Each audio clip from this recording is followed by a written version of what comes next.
శివరాత్రి పండుగ సందర్భంగా భక్తితో ఒక భక్తుడు మనల్ని ప్రేమించి మనందరికీ ఆ భగవంతుని దయతో మంచి భోజనాలను ఏర్పాటు చేసి ఉన్నారు.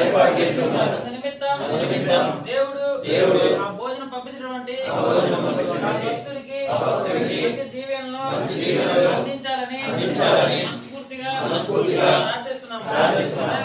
అదేవిధంగా భోజనం పంపించినటువంటి వ్యక్తి చేసే పనుల్లో ఉద్యోగాల్లో వ్యాపారాల్లో భగవంతుడు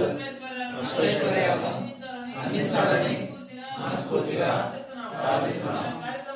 కార్యక్రమాలు చేయాలని కుటుంబ సభ్యులను మనస్ఫూర్తిగా కోరుకుంటున్నాం.